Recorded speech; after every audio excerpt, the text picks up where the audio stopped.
안녕하세요. 행복씨앗입니다. 오늘도 시장을 정리하면서 하루를 마무리하는 시간을 가져볼까 합니다. 오늘 우리 시장은 코스피도 코스닥도 하락 마감했습니다. 코스피는 0.14%, 그리고 코스닥은 0.63% 하락 마감했습니다. 하락의 폭이 그렇게 크지 않았습니다. 코스피에서는 외국인하고 기관들이 동시에 순매수했고, 코스닥에서는 외국인들만 순매도했습니다. 코스피 지수를 통해서 현재 우리 시장이 어디까지 와 있는지 살펴보면 2400포인트를 지지, 딱 지팔판으로 삼아 이렇게 올라서고 있는 그런 모습입니다. 시장의 재료들도 예전에 비해서 훨씬 더 좋은 그런 상태이죠. 그런데 시장에서 여러가지 좋은 재료가 많음에도 불구하고 그렇게 크게 반응하지 않습니다. 꼭 이 말이 현재 우리 주식시장을 대변하는 말이 아닐까 싶어요. 우리가 살다가 보면 누구한테 잘해줄 때가 있죠. 그건 나로서는 선의를 베푸는 건데 상대방 입장에서 그게 어느 순간 권리인 줄 아는 그런 순간이 있습니다. 아마 여러분들도 이런 경험 많이 해봤을 겁니다. 그동안 우리 주식시장이 워낙 많이 하락을 했기 때문에 이 금리 인상 속도 조절만 되면 참 좋겠다 이런 기대를 했었어요. 그런데 실제 FMC 의사록을 뚝 꺼내보니까 실제 그렇게 될 것 같아요. 그렇게 사람들이 그동안 기대해 왔던 것이 이제 실현되는 단계에 왔다 이 말입니다. 그러니까 뭐 그와 비슷한 여러 가지 일들이 있어도 이제 호재로 반응을 하지 않는 겁니다. 더 큰 기대를 갖다가 품고 있는 겁니다. 이제는 금리 인상 멈추고 또 오히려 금리를 낮춰서 시장에 돈을 풀어야 된다. 경기 부양을 좀 해야 된다. 이런데 그런 기대를 하게 되는 거죠. 사람이 자꾸 기대치가 높아져 가는 것처럼 우리 주식시장도 그런 기대가 굉장히 높아져 있습니다.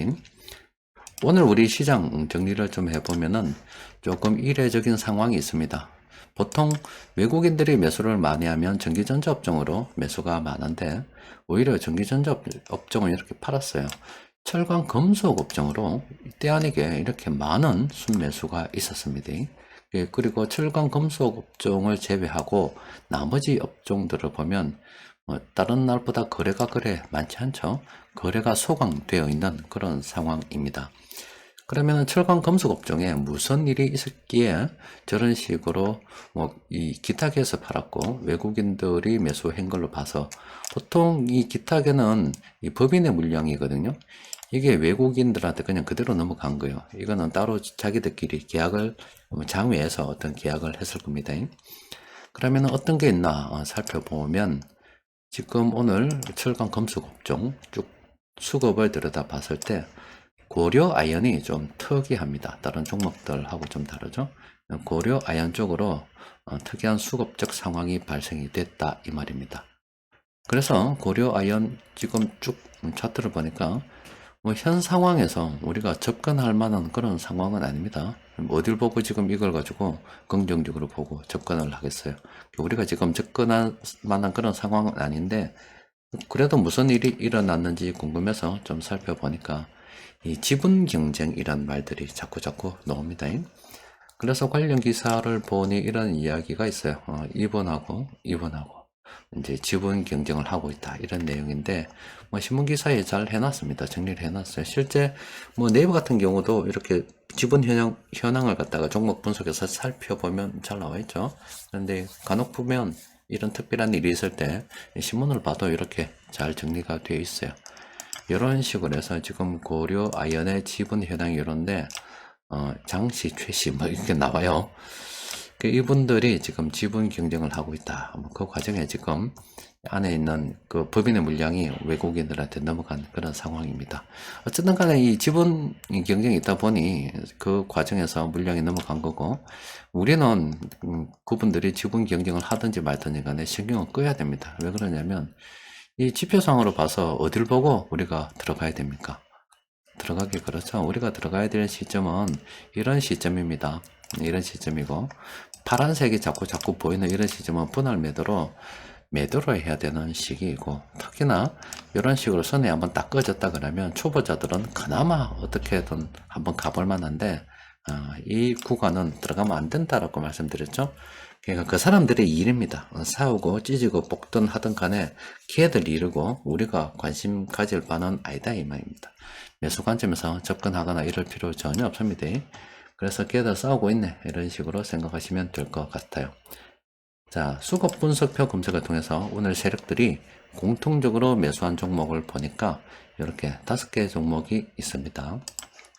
LS 이 종목을 보니까 현재 LS 같은 경우는 단기 투자 병행이 가능한 그런 시기입니다.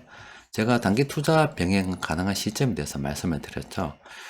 요럴 때 우리가 참 공포지표가 참 한번 떠주면 좋은데 그렇게 없더라도 이런 것들이 많이 발생한 이후에 첫 번째로 이렇게 하락 반전하는 이런 신호가 난단 말이에요. 보조지표 신호가 나면 그때는 이때부터 선을 쫙 그어야 됩니다. 꺾어서.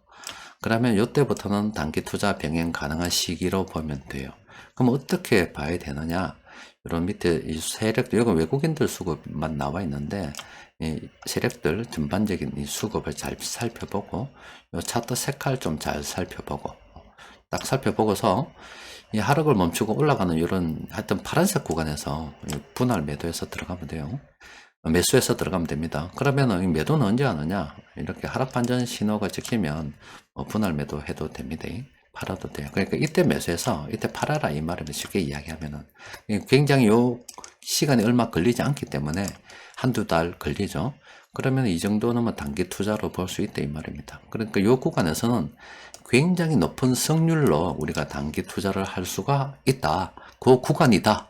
그러니까 요 구간은 크게 보면 이 구간은 단기 투자 병행 가능. 초보자들도 접근 가능하다. 장기 투자는 요때쯤 분할 매수로 들어가야 된다. 그런데 뭐 이때 못 들어갔고 초보자들이 접근할 만한 좋은 시기인데 그러면은 그나마 승률 높은 구간이 언제인가 요때로 쫙 기준으로 해서 색깔 보고 수급 참고 좀 해서 매수 관점으로 기술적 지표가 무너졌을 때 매수 관점으로 들어간다 이 말입니다. 이때는 볼린저 밴드나 아니면 이격 이런 거 참고해도 괜찮습니다. 그러면 이렇게 하락 반전 신호가 나면 매도 때리면 된다 이 말이에요. 잠깐만 이거는 언제까지 단기 투자가 가능하느냐? 여기에 빵이 될 때까지, 이 숫자가 빵이 될 때까지, 그리고 탐욕 지표가 쫙 끄일 때까지는 초보자들도 조금 비교적 높은 승률로 단기 투자 병행 가능하다 이 거입니다. LS는 그런 거다 이 말이죠. 자, 포스코 홀딩스 같은 경우는 아직은 좀 그렇습니다. 좀 기다려야 됩니다. 이수 페타시스도 이제 곧 단기 투자 병행 가능한 시점이 왔지요. 죄송합니다. 이건 제가 잘못 봤어요. 이건 좀 더 기다려야 됩니다. 그리고 한국전력 같은 경우도 뭐 괜찮아요. 그런데 단기적으로 좀 올랐기 때문에 좀 더 기다렸다가 들어가는 게 좋겠어요. 이 종목은 긍정적으로 봐도 됩니다. 현대 로템 같은 경우는 현 시점에서 접근하기 좀 곤란한 그런 상황입니다. 변곡점 지표를 통해서 살펴보니까 한국정보통신이 있는데 이거는 들어가지 말라고 지금 보여주는 겁니다. 분석이 되는 거예요. 그럼 언제 들어가야 되느냐? 이런 거 넣을 때 분할 매수로 들어가야 되고요. 자, 이런 게 자꾸 나온다 그러면 이거는 접근하는 거 아닙니다. 이런 거 자꾸 넣을 때는 자꾸 분할 매도 관점으로 접근을 하는 겁니다. 매수, 매도입니다. 그러니까 이거는 파란색으로 찍혔죠. 그렇기 때문에 이 종목은 접근하지 말라고 지금 보여주는 겁니다. 여튼 현재 시장의 위치는 딱 요겁니다. 잘해주면은 그 잘해주는 게 어느 순간에 권리인 줄 아는 것처럼 우리가 여러가지 시장에 많은 기대를 가졌습니다. 그리고 실제 오전 시황을 통해서 정리해 드린 것처럼 시장에는 여러가지 호재성, 긍정적으로 볼만한 재료들이 엄청나게 많이 나오고 있어요.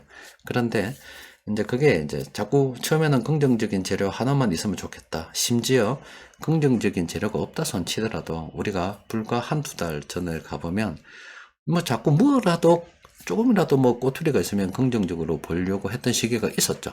실제 그때 시장을 보십시오. 그런데 불과 뭐 한 달 정도 지난 이 시점에 보니까 뭐 웬만한 걸 가지고는 예전 같으면 굉장히 호재거리가 됨에도 불구하고 요즘은 관심도 가지지 않습니다. 그러니까 기대감이 점점 더 큰 기대를 갖다가 지금 낳고 있는 그런 상황이고 기대가 점점 커지니까 시장이 이렇게 반응을 하지 않는 거예요. 여튼 예전보다는 훨씬 더 호재성 기사들도 많이 나오고 시장에 긍정적으로 볼만한 재료들도 엄청나게 많아지고 있습니다. 시장 분위기가 바뀐 거는 맞기 때문에 우리도 시장에 좀 눌림목이 있다 그러면은 긍정적으로 검토를 하면서 물량을 계속 모아가야 되겠죠. 자, 오늘은 여기까지 정리하겠습니다. 이번 주도 고생하셨습니다. 이상입니다.